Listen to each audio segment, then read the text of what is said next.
Дорогие друзья, добрый вечер. Я рада открыть сегодняшнюю лекцию. Мы продолжаем цикл уникального экономического лектория Российской экономической школы.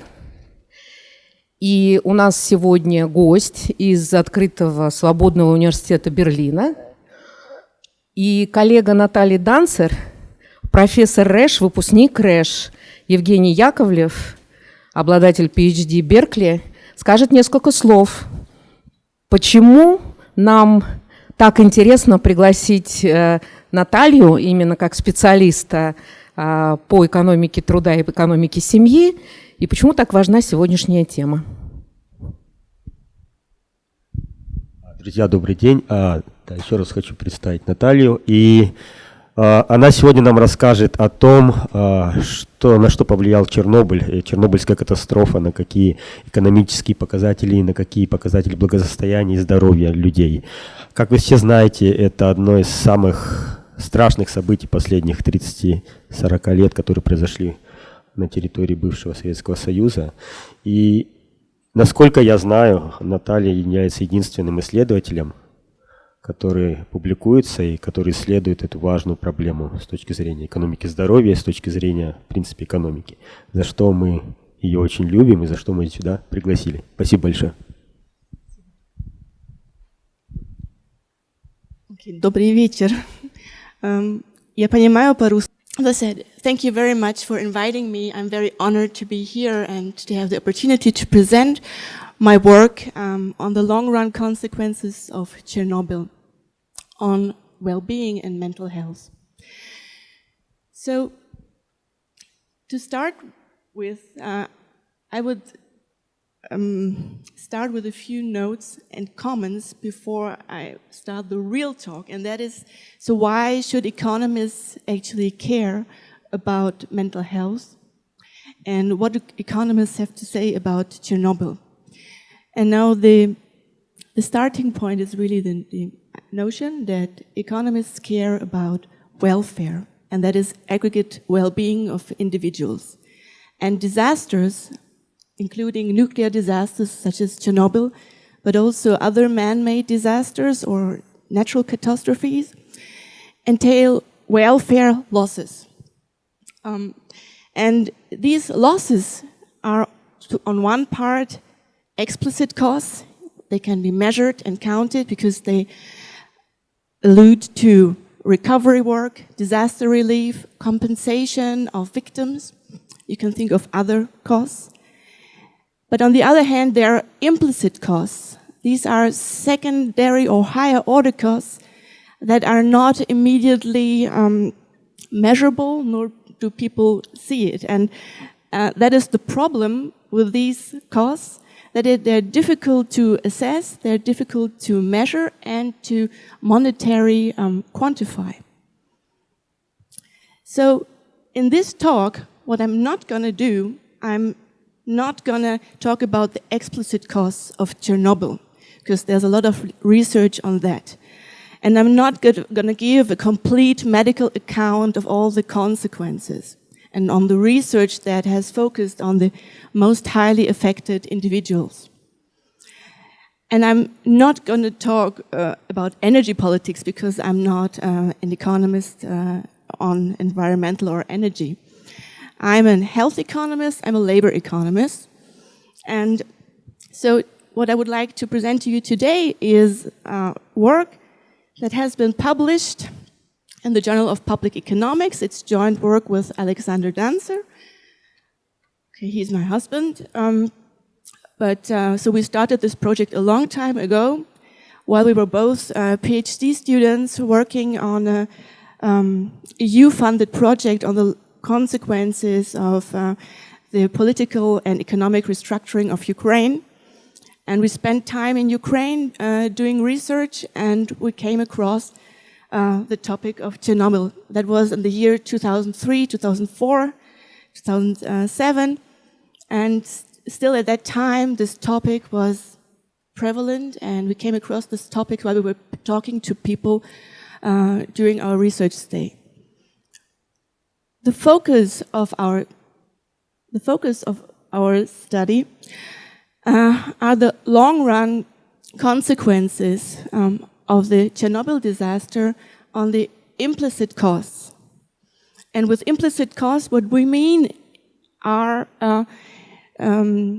subjective well-being and mental health effects of this event in the long run.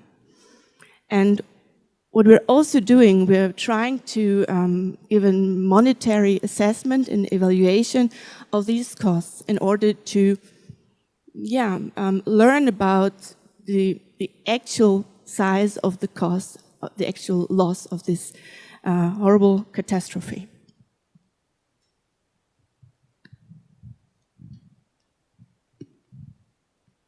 If you have any questions in between, please feel free to ask questions.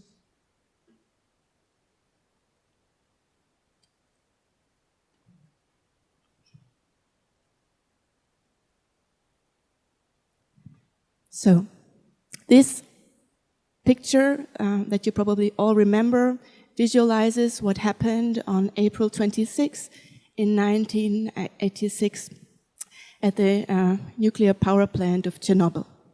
It is when one of the reactors exploded following a test related to the electrical equipment that basically went out of control. And as a result, the Chernobyl catastrophe in 1986 is still on record the largest nuclear accident that ever happened globally, and it resulted in a large fire, and that lasted for several days. And due to this fire, radionuclear material was released to the air, and due to wind and rain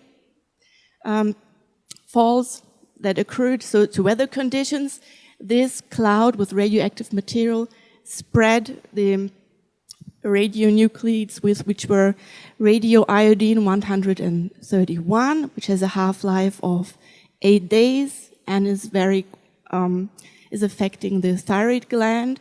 And on the other important radionuclide was cesium 136, which has a half-life of 30 years and which can still be measured today. So these were released to the atmosphere and precipitated onto parts of Western USSR and also Europe. In order to distinguish the fire, a lot of help was needed and enormous manpower for fighting the disasters and also the cleanup work and the recovery work. These were, as you probably all know, these were people from the army sent there in order to basically alleviate all the problems there. And that was very dangerous work, and these people suffered from the consequences afterwards. So, and until today, Ukraine spends an enormous amount of money on the consequences and on the recovery work of the consequences of this nuclear accident. The explicit costs, just to mention them, there are estimates on these explicit costs. For the years 1986 to 2015 are estimated about 5 to 7% of Ukraine's GDP. So this is already an enormous sum. At the beginning, these costs were mainly due to cleanup and recovery work. Later on, that mainly contained payments of compensation to victims or the children of victims. And what do we know about the health consequences? There's a big discussion in the literature, in the medical literature, and there were many symposiums on these questions. And surprisingly, the number of official direct fatalities is only around 40. If you look at Greenpeace and in other estimates, the numbers are in the thousands. The problem is how to causally assess that Chernobyl really caused a death. That is very, very difficult. And this is why the medical literature is still disputing. It's hard to prove that Chernobyl causally caused health problems or these deaths. So the official number is around 40. And what about other health implications? So cancer rates in adults do not seem to have increased that much. Again, there is a discussion about this, but the general conclusion is that even though people were assuming that the consequences were much worse, cancer rates in adults did not increase substantially. Again, it is difficult to assess this causally. What the literature agrees upon is that children, so for individuals who were children at that time, they have an increased risk of developing thyroid cancer due to especially this iodine 131. And there's research by two economists, Lehman and Wadsworth, who are using the same data set that I will be using later on, the Ukrainian Longitudinal Monitoring Survey. And this is a nationally representative survey containing a lot of information on health measures as well and on labor market outcomes. And they do not find evidence of increased exposure to radiation on objective health. So using several measures of health outcomes or chronic disease. However, they do find that higher radiation is associated with individuals reporting subjectively lower health. So they're asked, so how would you rate your health? And they're saying that, I think my health is not good, is not as good compared to the answers from people who were exposed to less radiation. So this is kind of a puzzle. Yeah? This is what they're stating, this is what they're finding. The general literature on the health consequences can be summarized as that the physical health damage is surprisingly smaller than initially expected. But in this evidence focuses almost exclusively, so what we know from today, it focuses almost exclusively on those who were the most affected. So these are the liquidators or resettled population from the living in the vicinity of the reactor who were resettled to other parts, who are really affected by high levels of radiation. So, what is our idea and our research question, what we are doing? So taking this finding by Lehman and Wadsworth as a starting point that subjective health is reported to be much lower, while objective health seems to be not affected by Chernobyl, we're asking the question, or we started with the hypothesis, so can psychological effects and worse mental health conditions explain the gap between these subjective and objective health measures? And reading the literature, so the psychological literature on disasters in general,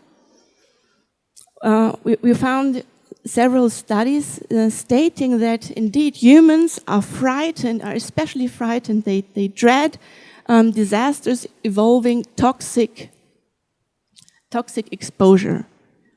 Why? Because these have potential catastrophic implications and uncontrollable health impacts. And on the other hand, exposure and contamination to these toxic material or to radiation is difficult to assess because you cannot see it, you cannot hear it, you cannot feel it, yeah, whether you're affected or contaminated or not. So this has an inherent high uncertainty in it.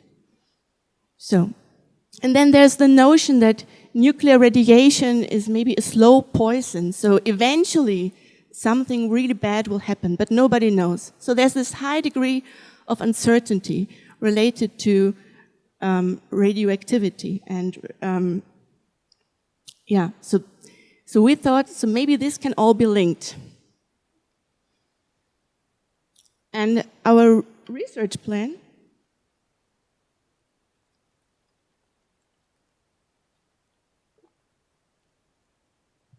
And our research plan was then to focus on the general population, so not on the 4% who are the most highly affected, who've already been the subject of a lot of research by medical scientists who are really experts on these things. So, but to focus on the general population, these are 96 of the population who were affected by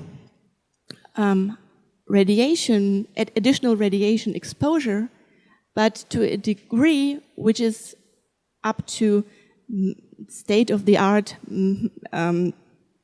insights from the medical literature, does not have any effect on health or brain functioning. So, or another way to look at it, if the health of the highly affected has been already hardly affected, I mean hardly, that's, this can be discussed, but then low exposed should not suffer from somatic health consequences. And we're investigating outcomes in our study that reflect mental health. And we're using two measures. On the one hand, it is a subjective well-being measure, which is also used by psychologists. I will explain this measure in a few slides. And on the other hand, we're using reported diagnosed depression or anxiety disorders using survey data. And we're exploiting the random variation, so the variation in radiation across Ukrainian regions, to see whether those who were relatively more affected by very low doses exhibit higher levels of distress or poorer mental health than those subject to lower levels of radiation. Here's a map showing you the regional dispersion of the cesium-136. And as you can see here, so this is the map of Ukraine.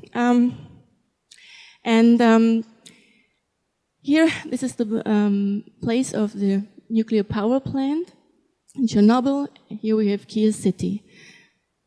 The darker red areas indicate those parts that were more heavily contaminated, and the lighter parts received less radiation. And the important takeaway from this map is that the pattern is really random. It is not that only in the vicinity of the reactor do we have these hotspots. We have hotspots of contamination even further away, but not in a monotonic fashion. So it's not that going away from the center, so going away from the power plant, it will continuously, there will be continuously less radiation. This is not the case. So we have pockets here in the west, also here in the south, here, then going here to the south, and also here in the east or in the northeast. And this pattern can be seen as a quasi-random allocation. So if this is not too technical, yeah? So we have this map, and we have individuals affected by more or less radiation, where all these levels are considered by medical standards as having no effect on physical health. To give you a number, the average exposure here is about 1 millisievert, whereas 2 millisieverts corresponds to the annual natural background radiation that we're all subject to. Going from Ukraine to Finland, so where Ukraine, the average is about 2 millisievert natural background radiation, and in Finland the level is already 7. Yeah. So by going from Ukraine to Finland, you will experience a higher exposure to additional radiation than what this map refers to. Yeah? This is only on average about 1 millisievert, so it's half a natural background radiation. There is ongoing medical research on the question whether exposure to very low dose radiation has consequences, but up to date, I've given you the results so that there are none.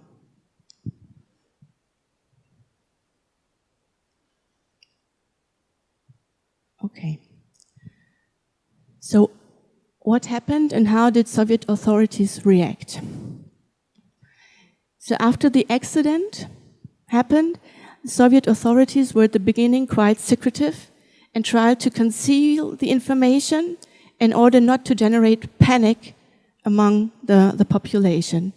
So the accident happened on April 26th, and until mid-May, the mass media and also physicists working for the Ministry of Health were prohibited to provide information about the scale of the event and also about the cleanup work that was going on the site and also about the resettlements that took place immediately after the accident happened.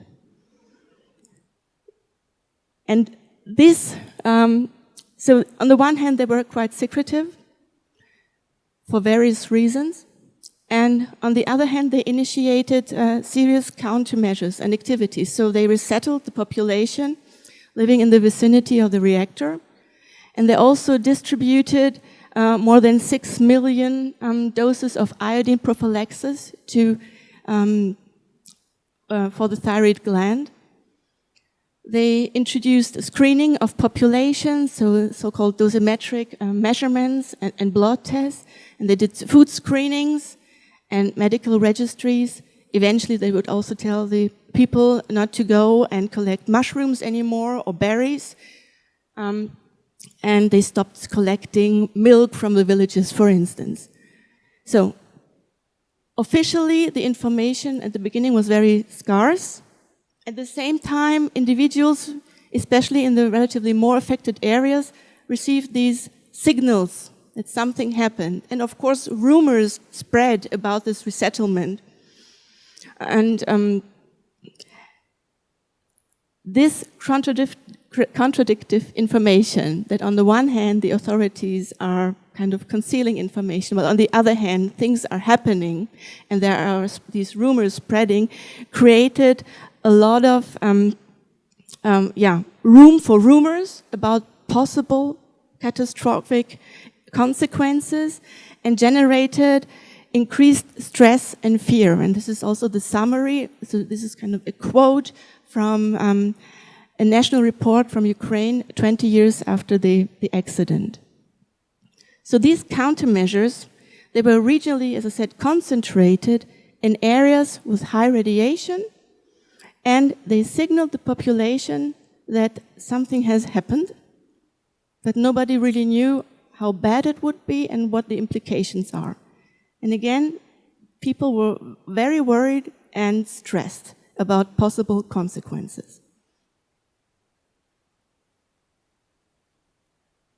This is just a graph showing you the relationship between actual radiation measured in cesium 136 deposition and a measure for the density of these counteractive measures, or the places, the number of people that were tested for their radioactivity. And you see this positive correlation, so that indeed these signals are related to the actual radiation.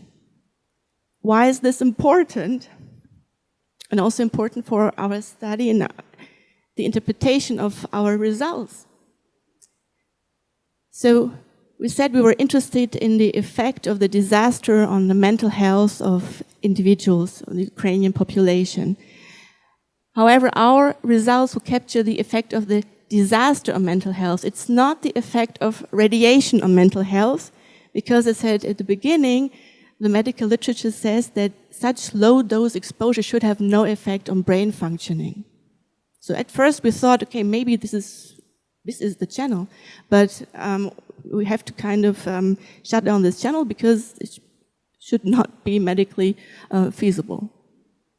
So, okay, so this is in line with the medical literature.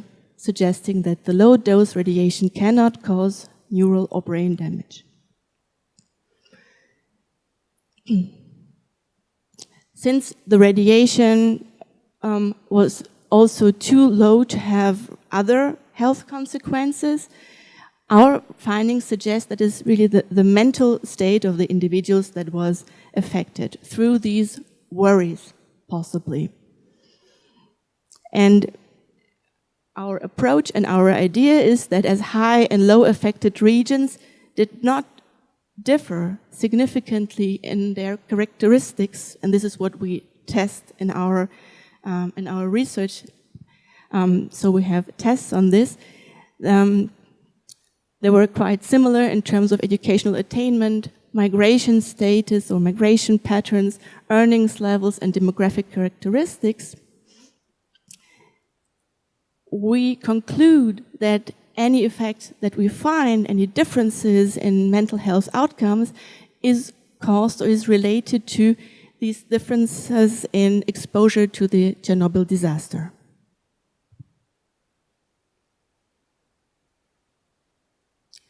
And this is our approach that we're taking and the data that we're using. We're basically using official regional radiation data following the accident in 1986 that was published in this National Report of Ukraine in 2006. And we link this information on regional radiation levels to individual level data coming from a nationally representative survey for the years 2003 to 2007, containing information on subjective well-being, and that is the Ukrainian longitudinal monitoring survey. It contains about 12,000 person-year observations.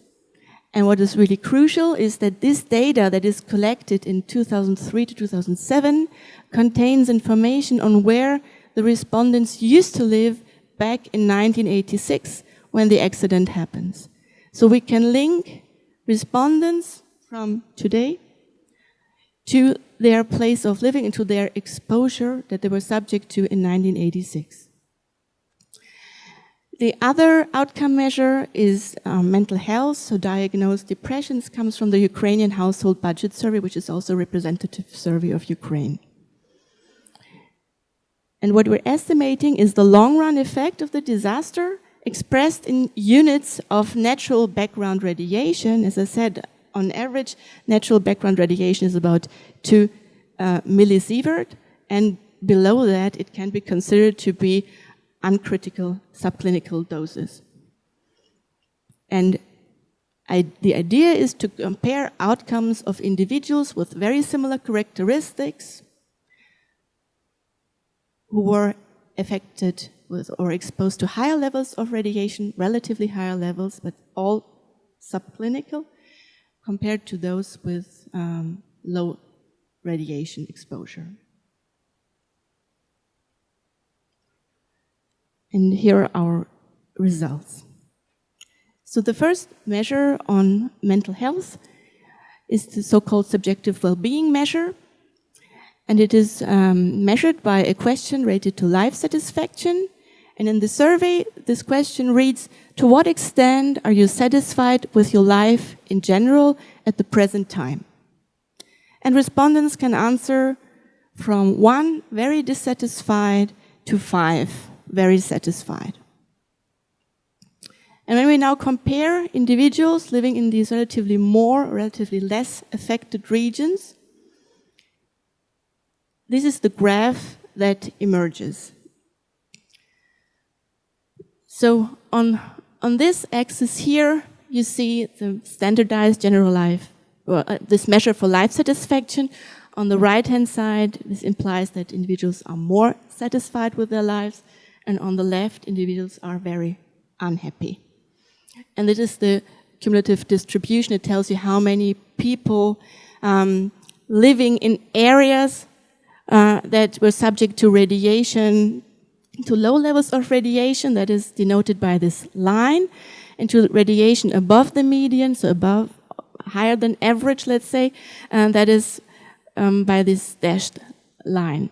And you can see that the dashed line, so the individuals exposed to higher levels of radiation or a higher degree of disaster exposure, yeah, and to signals, their curve is more on the left, indicating that they're in general less satisfied with their life. These graphs here only account for age effects. Yeah? One can refine the analysis in a regression framework with statistical methods where one can trace out all other effects related to gender, educational background, regional characteristics. And this is what we did in the first step. But basically already the raw data indicates that those individuals living in comparatively more affected areas have worse life satisfaction outcomes. So, and these results here stem from the more refined analysis where we take out all other effects. Here's the list of the so-called controls that we are including, like age, education, labor market participation, marital status, health status, risky behavior, household size. So accounting for, and many others, accounting for all of this, yeah, so making individuals as similar as possible and only looking at the effect of the different size of this exposure radiation shows you that being affected by one unit of background radiation increases the likelihood of reporting to be very satisfied by 6.6 percentage points. And on the other hand, or at the same time, it reduces the likelihood of reporting to be very satisfied by 13.5 percentage points. So, and so the relationship here, or the message from this graph goes in the same direction. Those exposed to higher levels of radiation, those exposed to more of these signals and to more stress, they report worse life satisfaction, worse mental well-being in the year 2003 to 2007. So that is more than 20 years, or about 20 years after the Chernobyl disaster. So these are really long-run effects.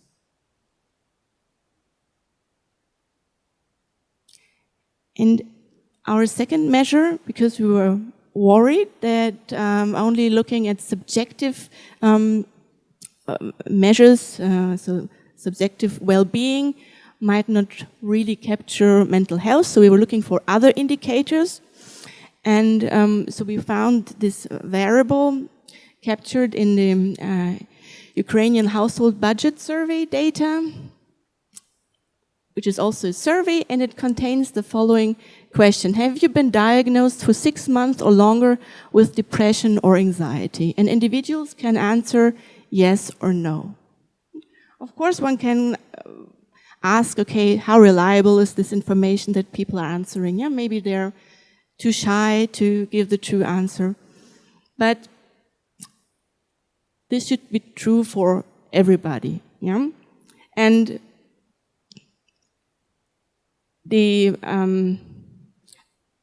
okay, and I will show you the results in a minute.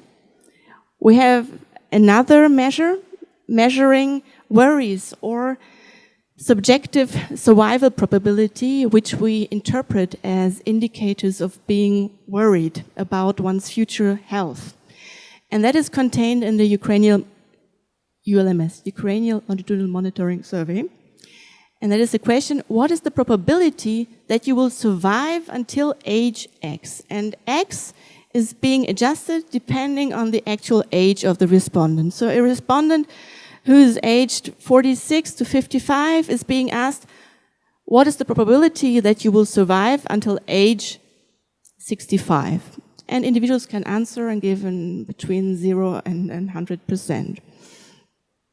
So, and we were wondering whether those subject to higher levels of Chernobyl exposure had different answers, would answer in a different way than those affected by lower levels. And the results for these two variables are here on this table. So the long-run effect of the Chernobyl disaster on the likelihood to have a diagnosed depression or anxiety increases by, or is 1.7 percentage points. So the likelihood of having a diagnosed depression or anxiety increases by 1.7 percentage points. And at the same time, being affected by higher levels of radiation exposure, or Chernobyl disaster exposure, I should call it, decreases the subjective survival probability up to the cutoff age. So individuals who are affected by a higher degree of exposure to Chernobyl report that they, or estimate that they will live shorter, compared to those who are subject to lower levels of radiation. So again, these two results point in the same direction and kind of support our hypothesis that Chernobyl has long-lasting effects on the mental well-being of the Ukrainian population, even among those who were subject to subclinical doses of radiation. And it increases the likelihood of depression and anxiety, and it decreases subjective survival probabilities, indicating, so this is how we interpret it, that people are worried about their health in the future. So they are worried of becoming sick and probably dying or having really bad health consequences. Another way to interpret it is that people are generally, this is related to depression. So maybe if people who are depressed are just assuming that they will live shorter. So the summary of the individual effects is that we find strong and persistent negative effects of well-being and mental health. In further tests, which I did not report here, we test for differences across gender and across ages. We do not find differences. So this is true for men and women and for relatively young, and older individuals. We're excluding kids from our analysis because for kids we know from the medical literature that they suffer from thyroid cancer. And our results indicate that individuals living in more strongly exposed areas seem to worry more about their future health. So that is the first part of our analysis. And in the second part, we're asking the question, now, what are the implications of these individual outcomes, mental health, for aggregate welfare in Ukraine? Can we quantify this damage, this loss in individual well-being on an aggregate level? And what we're doing is we're following a new approach from the life satisfaction literature. It has been applied in several scenarios. And the underlying idea or thought experiment in this approach is the observation that when one talks about the determinants of life satisfaction, income is generally increasing life satisfaction. We find that exposure to disaster, to Chernobyl, reduces life satisfaction.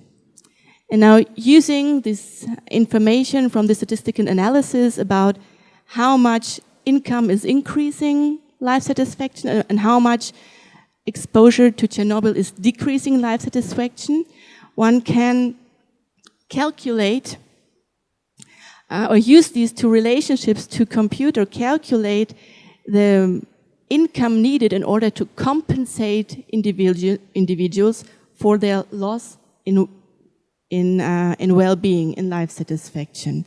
So that is the income equivalent of the negative disaster effect. that will make them equally well off. There's the implicit assumption, of course, that income can compensate for such a loss. But if you think about victim compensation, this is generally the same idea here. You know, the one is compensating individuals using income, even after they suffered an accident or so.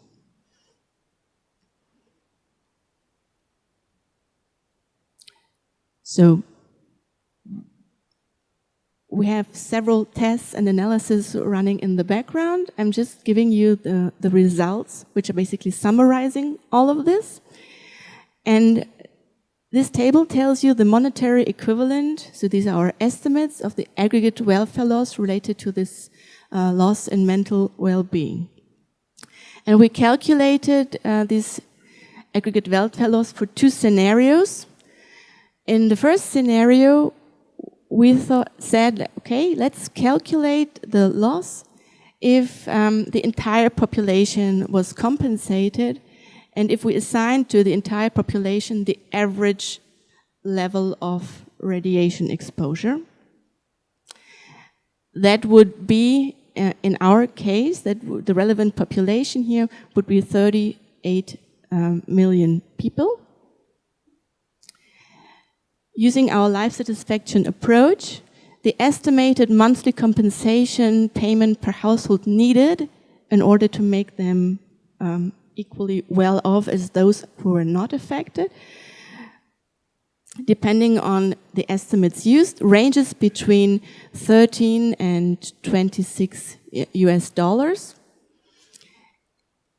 Aggregating this up over all households, over all individuals, and expressing this in terms of a share of GDP, this figure accounts for about 2 to 4% of annual GDP. So this indicates that the implicit loss in subjective well-being, once evaluated in monetary terms, equals up to 4% of the annual Ukrainian GDP, which is a substantial amount. In the second scenario, we said, so how high would the welfare loss or estimate be if we only calculated this aggregate welfare loss for those who were relatively more affected by 0.8 millisievert or higher. This is true for 20 million or 21 million population. In these estimations, the estimated monthly compensation payment necessary per household is between 61 to 150, let's say, US dollars. And again, aggregating this up to these 2 million and expressing it as a share of the GDP gives us the number that is, this is about 2.5 to 5.5 percentage points of Ukraine's annual GDP. The required compensation here is on average much higher because these individuals were more affected by the disaster. Yeah? This is the natural result of our statistical analyses. So the summary of these aggregate effects is that the disaster really had very high implicit costs, and these are so far internalized or borne by the population. The estimates of these implicit costs range between 2.2 and 5.5% of Ukraine's annual GDP. And this is already a huge effect. Considering what I said at the very beginning about the explicit costs, that they are estimated to be about 5 to 7% of the annual GDP.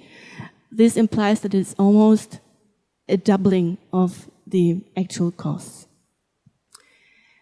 In our study, we were also asking or wondering whether those individuals who have a lower life satisfaction, poorer mental health, whether they're also more lethargic, whether they're more reliant on state benefits, because they might be, because they are depressed, they might be less able to work. And in additional analysis that I'm not showing you as a table, I'm just reporting them, you can look them up in the paper if you're interested. We analyzed whether affected working age individuals were more reliant on state benefits, and indeed this is what we found. So affected working age individuals who were relatively more exposed to the Chernobyl disaster, who are reporting to have a lower mental health, are also more reliant on governmental social transfers. Their benefit take-up goes up by 4 percentage points. This can again be interpreted as an additional implicit cost of the disaster.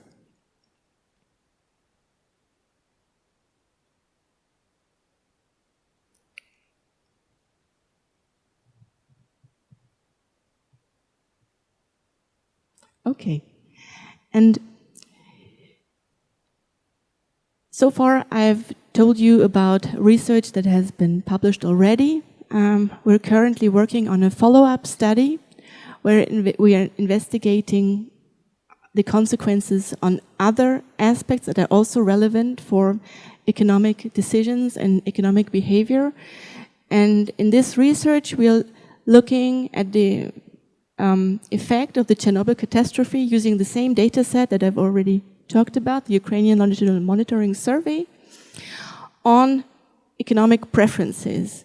And in particular, we're looking at the effect on the willingness to take risks, which is important for investment and educational decisions, on time discounting, which is very important and affects decisions to save or make intertemporal consumption choices, and on attitudes towards the political economic system.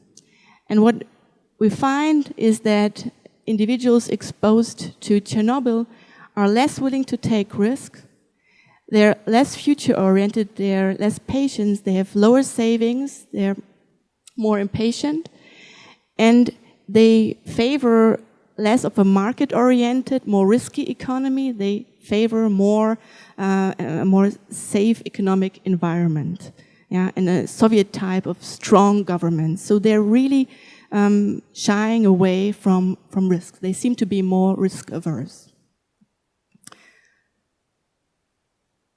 So, and to conclude my talk, I would like to summarize that our results indicate that the nuclear disaster of Chernobyl has long-term consequences that are so far not financially compensated. They're externalized to the population, meaning that the general population is suffering from these consequences in the form of poor mental health. And giving a monetary assessment of this welfare loss indicates that Ukraine's spending, actual spending, would be almost up to double of the size if these implicit costs were also included. So, why do economists care about mental health, in case this is a question that is bothering you maybe all the time? So mental health in general is a big health problem worldwide, and citing the WHO, mental health is considered to be really crucial for productivity and economic growth. So having a large part of the population suffering from poorer mental health has also other long-run negative consequences for economic growth. And what are the implications or possible implications for public policy? Well, on the one hand, our studies shows that nuclear disasters entail large implicit costs, so that these, in a case of a nuclear accident, there might be substantial implicit costs, and these should be or could be included in a cost-benefit analysis when considering the right energy mix.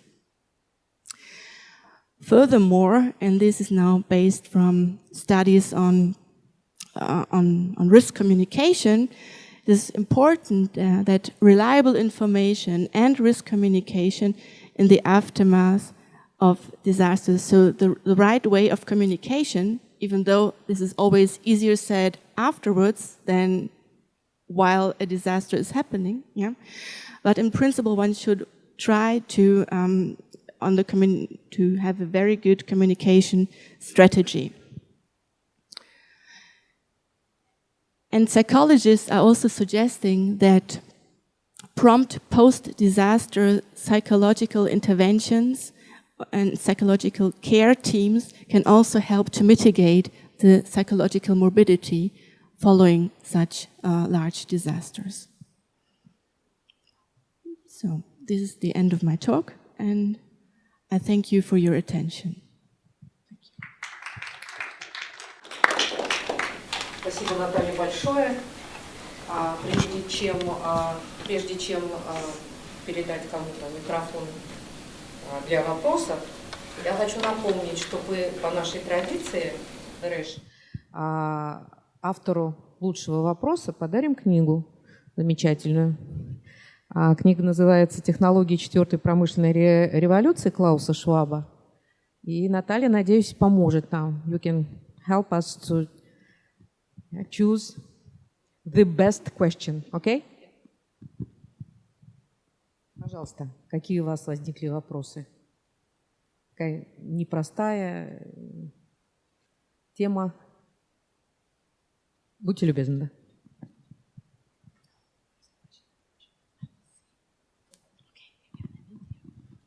Спасибо большое за доклад. Вот здесь несколько, конечно, много аспектов, связанных с этой катастрофой чернобыльской. Я прекрасно помню. Indeed, there is quite a number of aspects related to Chernobyl disaster, because for several days we didn't know. I remember very well this period, and we didn't know about this disaster. It was yet in the times of Soviet Union. Well, indeed, this was an anthropogenic disaster. And on the other hand, we can take into account another disaster that had happened 40 years before that, the bombing of Hiroshima and Nagasaki. And indeed, it also had negative effects. Have you managed to compare these negative consequences and the implications? Have you compared these consequences? И, может быть, даже не только вы сопоставляли, да, а также есть ли исследования на эту тему, потому что это очень важная тема. И спасибо за вопрос. У меня у самой был вопрос, например... Indeed, I had some questions, and to which extent these results are transferable? Военных катастроф, таких, как тоже недавно произошла в Японии, к примеру. Да, к примеру. Да, я про это имею. Ну, и это, но я имею в виду, что и после этого. И еще такой related question, да, по поводу того, что мы говорили только про Украину, но neighboring districts of now Russia, yeah, Russian Federation, есть ли тоже похожие исследования, и насколько они, ну, робастны по отношению к вашим результатам? Okay. So thank you very much for your question. We have not compared our results to studies on Hiroshima and Fukushima happened, well, while we were writing up the paper. However, every 10 years, the world is memorizing this very sad event. And there were a lot of documentaries on Fukushima and Chernobyl. And there are like people working on the ground with the victims in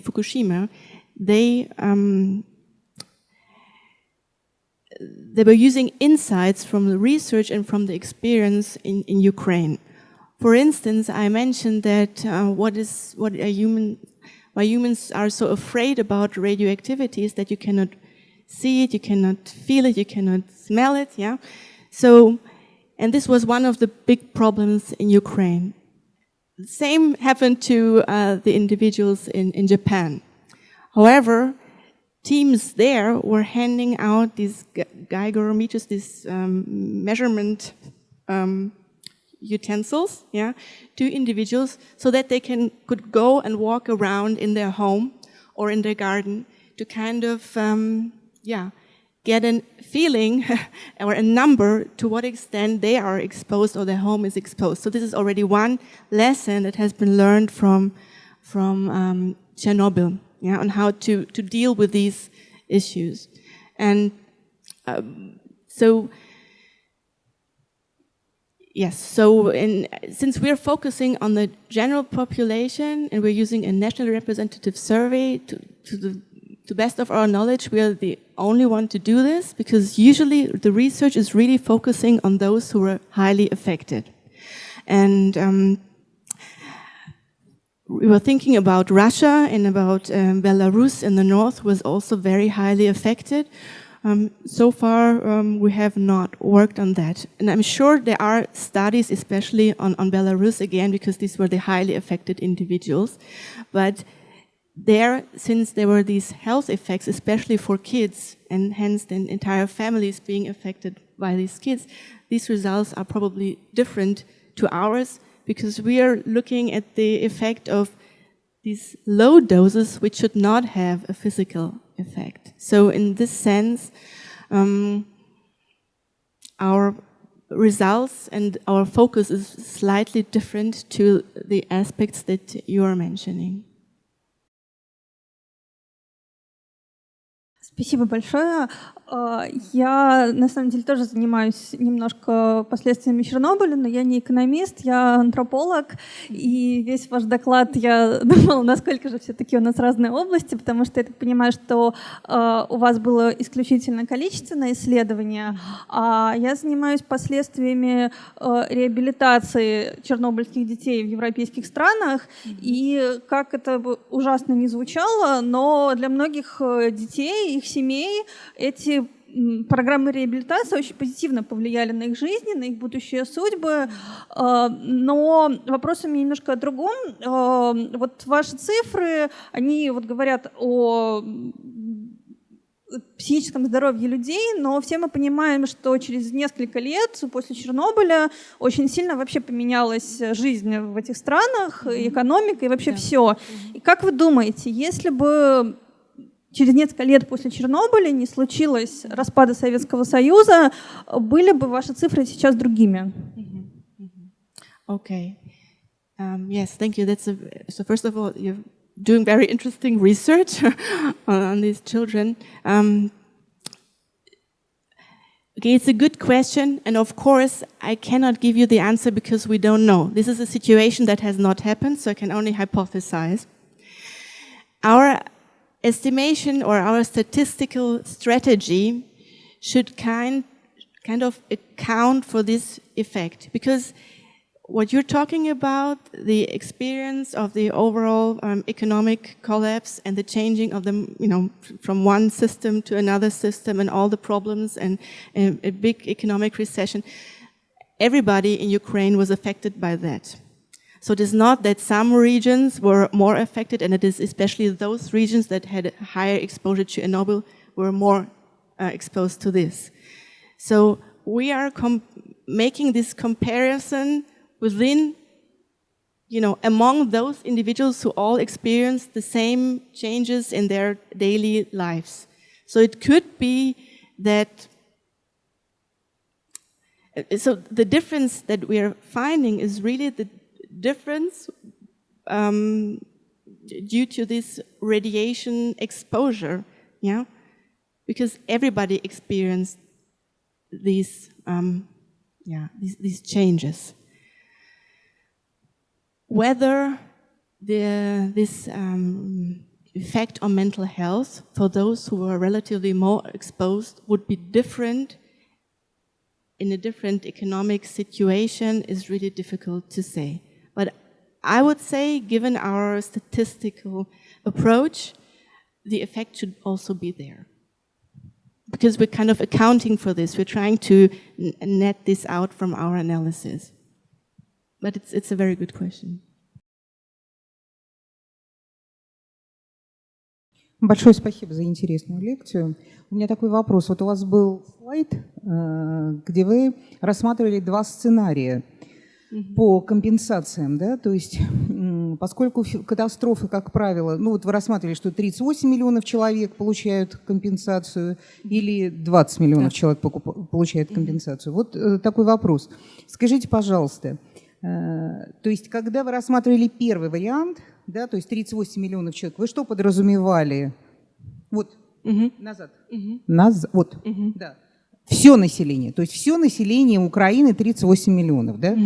То есть, да, то есть вы считали, что ведь катастрофы, к счастью, с одной стороны, носят локальный характер, да, и вот ваша карта, предыдущая большая по распространению, изменению радиационной загрязненности, она свидетельствует о том, что не вся территория, к счастью, загрязнена, да, то есть это катастрофы и вообще мировое сообщество всегда стремится к тому, чтобы ограничить, да, радиус воздействия, да, катастрофы.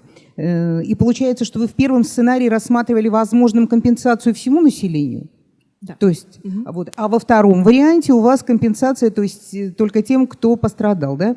Но вот я обратила внимание, что 20 миллионов человек – это 54% населения. А судя по вашей карте, которую вы выше показывали, ну, там нет такого процента загрязнения. Желтенькая такая карта с черными точками, ну, не черными, с темными точками. То есть почему вы взяли именно такие цифры? То есть здесь явно нет 50%, и плотность населения на Украине, в общем-то, достаточно равномерная, скажем так. Вот, то есть и вообще возможен ли такой, нужен ли такой подход, когда происходит катастрофа, а компенсацию получает все население? Вот какой психологический смысл вот в этом? Потому что мы прекрасно понимаем, что в первую очередь на компенсацию рассчитывают именно те, кто пострадали, реально имеют ущерб здоровью, ну, опасное воздействие. И насколько мы знаем, ну, не мы знаем, а так реально и есть, потому что вот на территории Российской Федерации те области, которые серьезно пострадали, тоже очень серьезно, там Брянская область, Калужская, кусочки, да, там люди до сих пор, да, получают компенсацию, потому что это, ну, реально ущерб здоровью. Вот. И вот эта компенсация у вас там почти до $147, она реальная? Ну, пострадавшему населению. Много вопросов, спасибо. Okay. Thank you.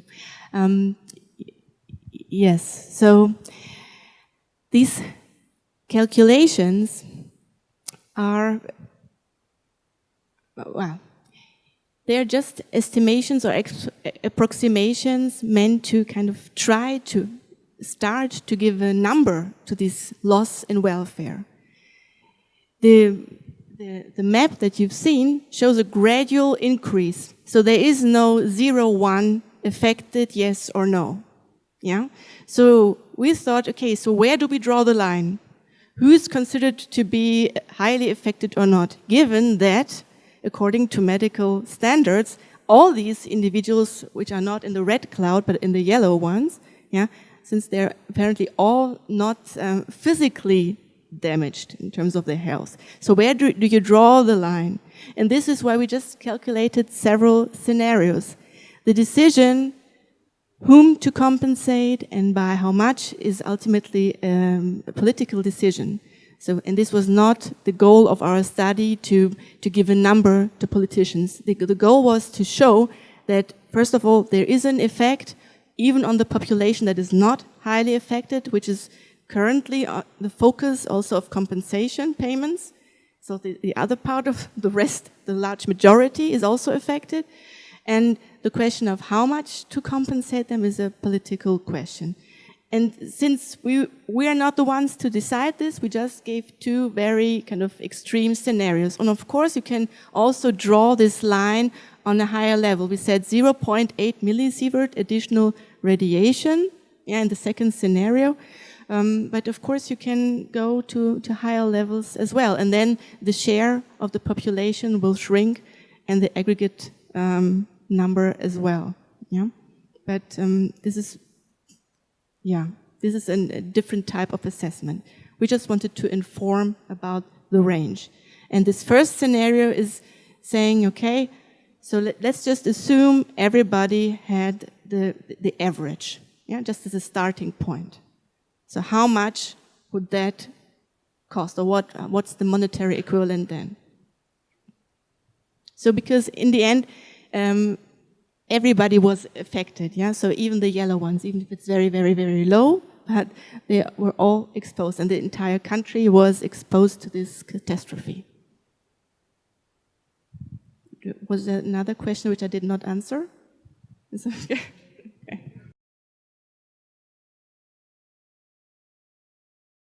Okay, so are these realistic numbers? Yeah, so the question is, what do you mean with realistic? Whether a government would like to pay this or not? What do you mean by realistic? These are the numbers that are the result of our estimations. And you know, they are just an assessment of the loss. Whether to pay these compensations or not, and to which categories of individuals is another question. So far, they're not considered at all. Спасибо большое, очень интересно. Скажите, пожалуйста, а может быть вами или какими-то другими группами исследователей проводились исследования, или, может быть, вы планируете нечто подобное, оценить общеэкономический эффект от Чернобыльской катастрофы, может быть, даже методом дисконтированного дохода, то есть посмотреть на будущее, к чему выбытие населения привело, выбытие территории и так далее.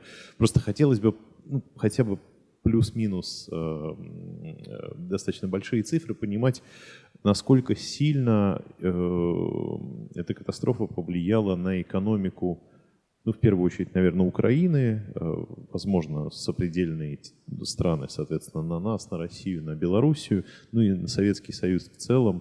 То есть как-то в деньгах это можно померить? Может быть, вы слышали об этом? Вот очень было бы любопытно на эту тему узнать, как бы не цинично это все звучало, но, к большому сожалению, для экономистов, для нас это важно, все оценивать в денежных знаках. Спасибо. So to be very honest, I'm not aware of such an assessment, but it could be that and we are mainly reading international publications on English language. There's a lot of research also conducted and published in Ukrainian or Russian language, and it could be that these national economists have tried to assess the economic toll. Yeah, so.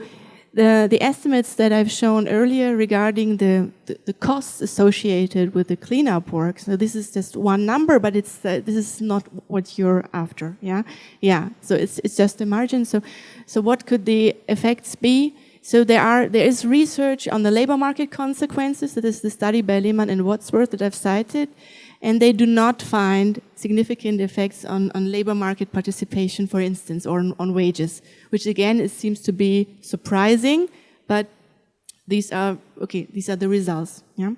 So if there are no effects on the labor market, at least this channel could be shut down in terms of economic effects of the catastrophe. And then one can hypothesize what else has happened, also, in terms of public spending for scientists, but also on this shelter construction and also international funds giving. So, yeah, so this is a big question and very complex. I'm sure there are people working on this, but I cannot give you a number and I cannot give you one publication that I could recommend to you. But it's a very, very interesting question, yeah.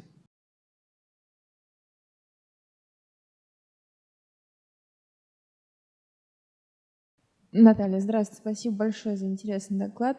Вы рассказывали, продолжаете об компенсации, вы рассказывали о том, какие компенсации должны быть, какие компенсации есть сейчас на территории Украины. Я сама студент, и у меня такой вопрос в плане студенчества сейчас. в студенческих вузах, как в бакалавриате, так и в магистратуре, студентам из Украины выплачиваются пособия, связанные с этой чернобыльской трагедией. Вот на ваш взгляд, странам соседним от Украины требуются вот такие подобные проекты не только среди высших учебных заведений, но, может быть, там и школьные заведения или какие-то другие госорганизации? Спасибо. Okay, that's very interesting. So this is for Ukrainian students studying in Russia? And all of them get these subsidies, or only those who are kind of registered as a victim? Those who are registered at... Not for all. Все студенты из Украины у нас получают пособия, а те, по-моему, кто ближе, если не ошибаюсь, к месту трагедии, у них даже какой-то процент выше. Здесь, в России? Пособие от кого? От вуза? От вуза? От России? Да, российские вузы платят студентам. И это не какая-то частная локальная вещь. Причем как в Москве, так и в российских государственных социальных университетах ГГУ выплачивают. Я знаю, что еще в Питере 2 вуза точно выплачивают. Ну, мы тоже, например, в Российской экономической школе, ну, правда, это еще в 90-е годы даже было, да, выплачивали студентам из областей, которые подверглись трагедии, да, компенсацию. Это просто было государственное решение на уровне, ну, правительства о том, что поддерживаются такие студенты. Ну, наверное, вы знаете, я, честно говоря, не очень в курсе. Да. Вот. Okay, yes, okay, very interesting. I was not aware of such payments. Again, this is this kind of a normative judgment whether these students should be subsidized. Yeah, this is your question, whether students from Russia, from these regions, yeah, should also be subsidized. I mean, the first question would be, so this is now a long time ago, to what extent are these regions are still suffering from the consequences of Chernobyl? You know, so there are so many questions involved in making a judgment here. This is too difficult for me.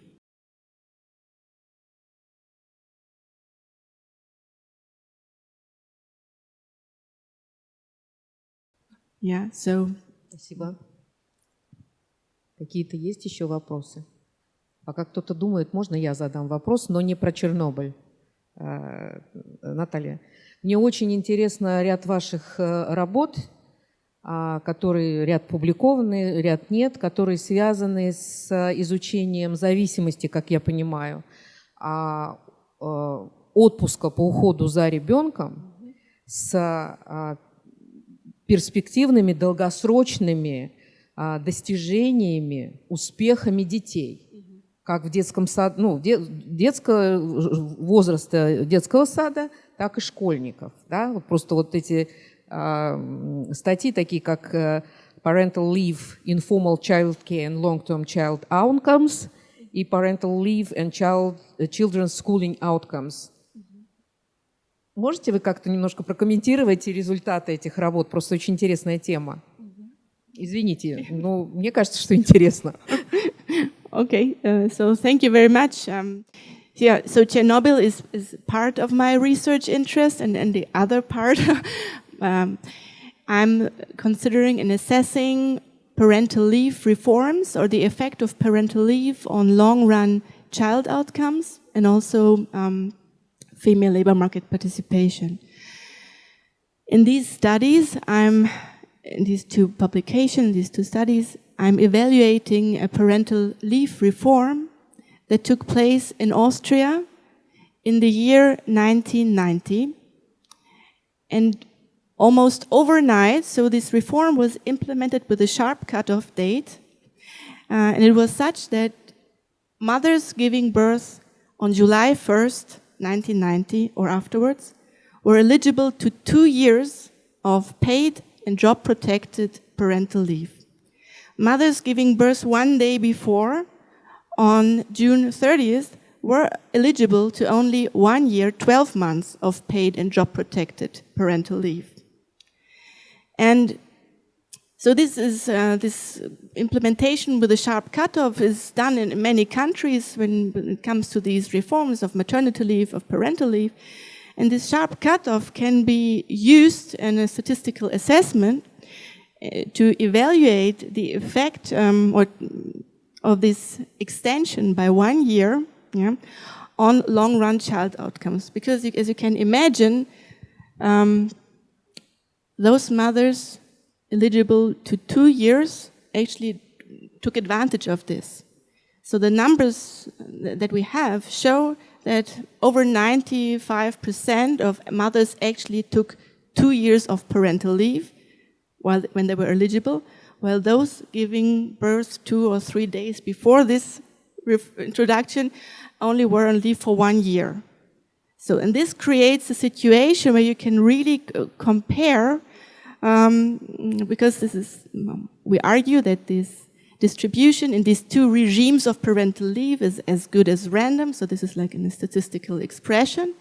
And we can then compare the outcomes of children whose mothers stayed with them for 2 years or longer, and those children whose mothers stayed with them after they were born for only 1 year. And we look at the long-run consequences, which we measure on the one hand at age 15, using the PISA data. This is the International Student Assessment, testing, so giving standardized tests for math, reading, and science literacy. And there we find that on average, these kids whose mothers stayed at home for 2 years are doing equally well on average, just looking at the two groups. However, a more refined analysis shows that especially boys of well-educated mothers, so mothers with a higher education, are doing better. So apparently boys tend to benefit from a more extended maternal leave. That was the first study. And then because the question is, what would working mothers do if they cannot go on leave? Where do they send their kids to? So these mothers who are now staying at home longer, what are they crowding out? What are they substituting? What kind of care?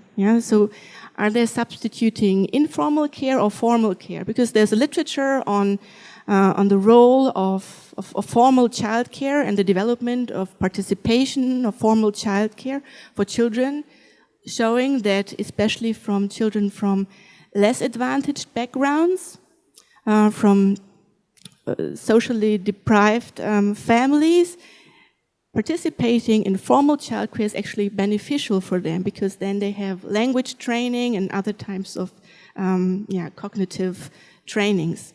So in the second paper, we're then asking, so did this reform, this extension from 1 to 2 years, did it crowd out, did it substitute formal care or informal care arrangements? So informal care arrangements where grandmothers or friends, so usually it's grandmothers, so in 90% of the cases, took care of the kids while the mother was working. So, and we're making this distinction. So did the reform, this extension, this longer parental leave, did it have more of an effect if the additional maternal care substituted grandmaternal care, or whether it substituted formal care? And we find that positive effects of this reform only stem from those cases where maternal care substituted informal care. So this is the result of the second paper. And this, another way to interpret the results is that if societies or societies, government, states want young mothers to work, it is crucial that they provide high quality formal childcare, because then there is no negative effect on children in the long run. That is kind of important. Yeah, so this is a short summary of my research. Thank you. Ну, возвращаемся к теме. Да.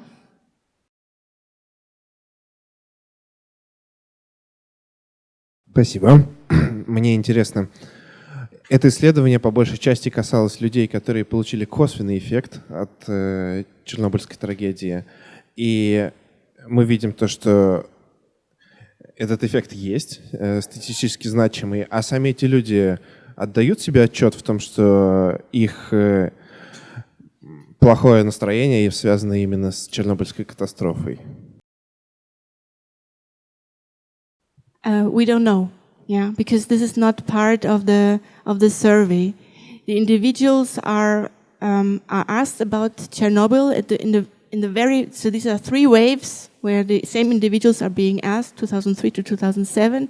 And in the very first survey, they are asked about their place of living back in 1986 during Chernobyl, because this is like a memory anchor supposed to help them to remember where they used to live. But there is no link really asking about whether they assign their state of mental health to this catastrophe. No. This is, no. In Ukraine, there is the notion of Chernobyl victim syndrome, but this is a different aspect that if you're relating to this, no, this is a different thing than what we are looking at.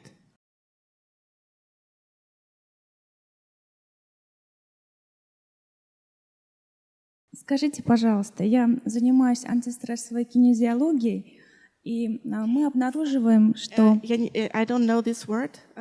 So what is... Anti-stress kinesiology. Психотерапевтическая кинезиология.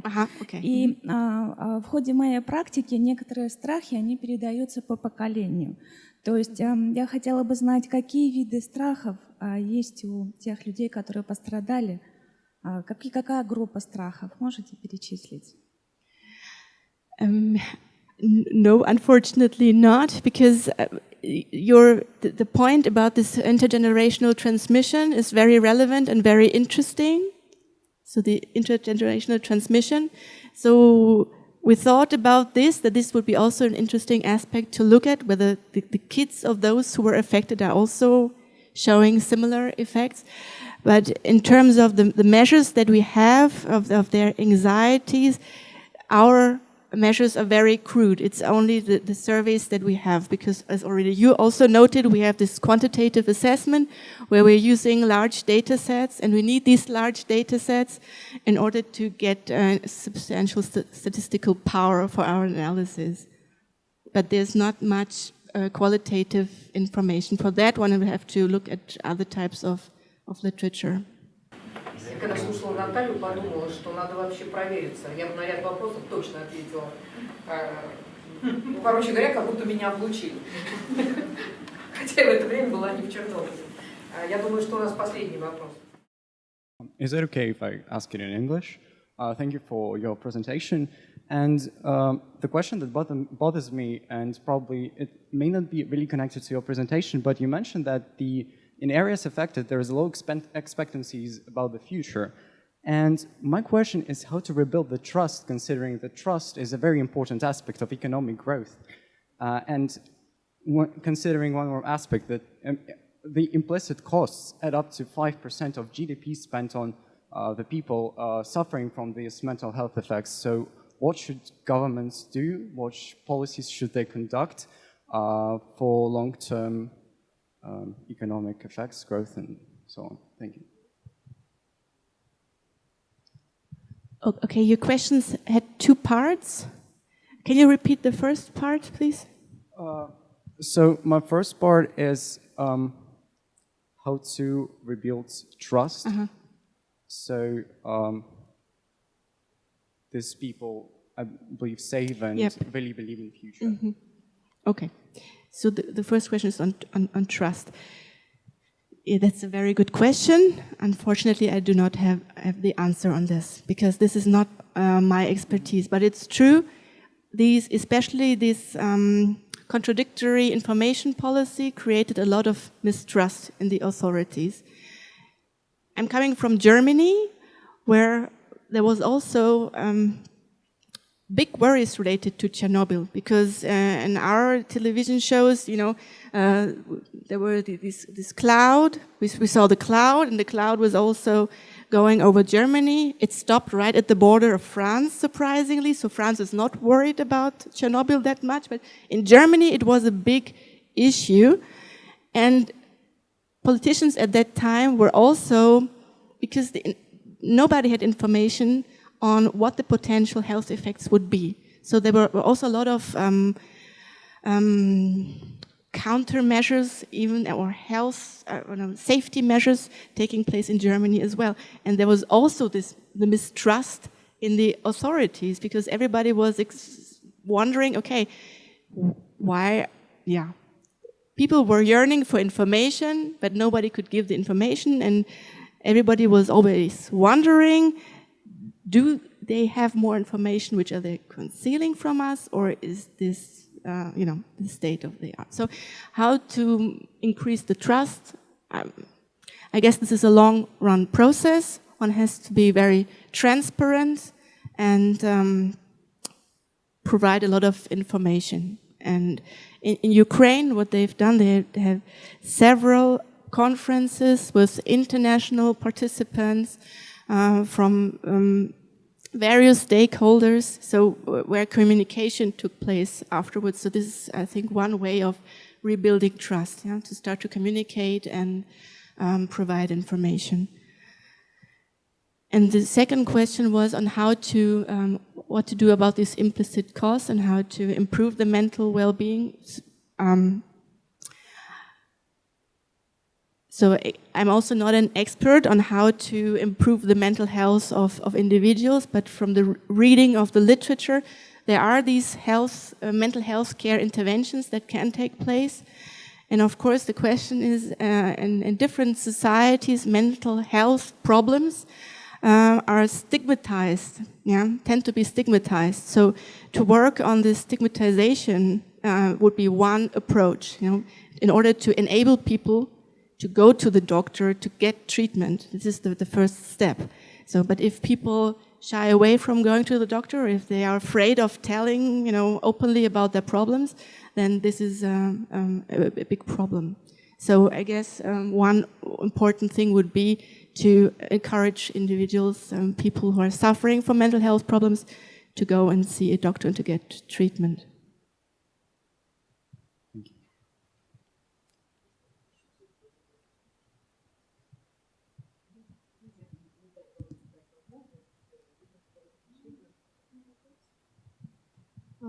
Скажите, а вы делали какую-то оценку тех результатов ментального здоровья, которая была проведена на Украине, и, может быть, какую-то корректировку этих результатов из-за того, что, например, в странах постсоветского пространства оценка человеком своего ментального здоровья, она может быть не очень, скажем так, в природе человека может быть существенно отдаваться этому какое-то значение, для человека, допустим, выросшего в Украине, нежели с людьми, которые живут на просторе Европейского Союза, они отдают больше внимания своему ментальному здоровью. Вы как-то оценивали вот этот вот эффект замалчивания как раз и неосознавания реального твоего уровня ментального здоровья и стресса? So this is a very important point. This relates to my previous answer. So that there are cultural differences in the open reporting of mental health problems. Our questions on life satisfaction are very general. So in these questions, I would not assume that when answering to this question, somebody would think about mental health and about, giving up information about one's mental health status. So this measure, I think, is not affected by this problem.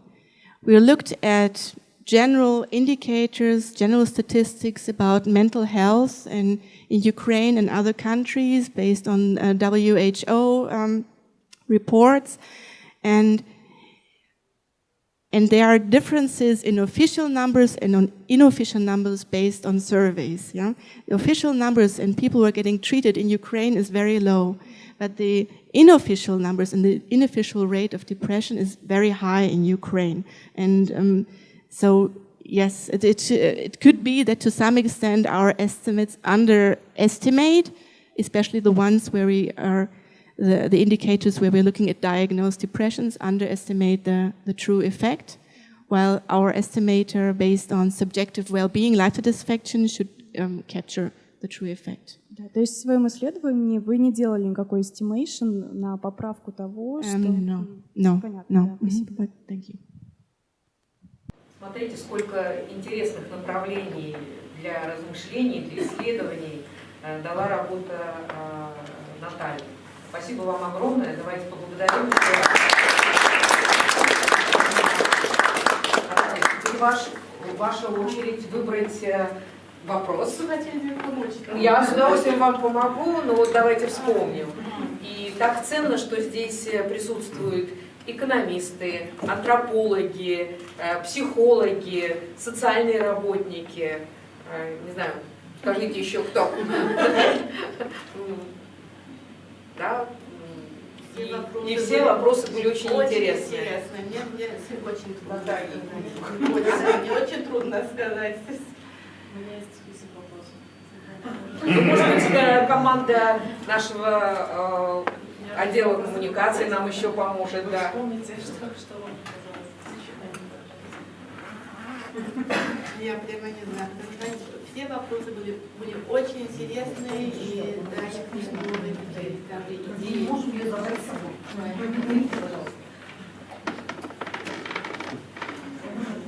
Рандомно будет. Это не свой. Ну, это естественно. Евгений, если вы решительнее, будете.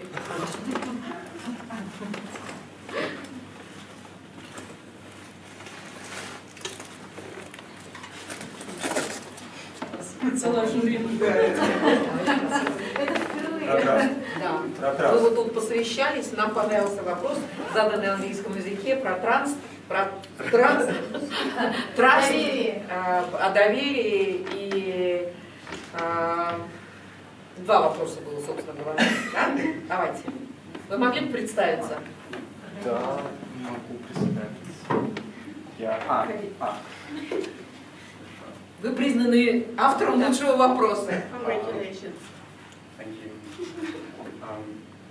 Я студент первого курса образовательной программы «Экономика» в Вышке. Вот. Я не ну, отлично, как вас зовут? Иван. Спасибо, Иван.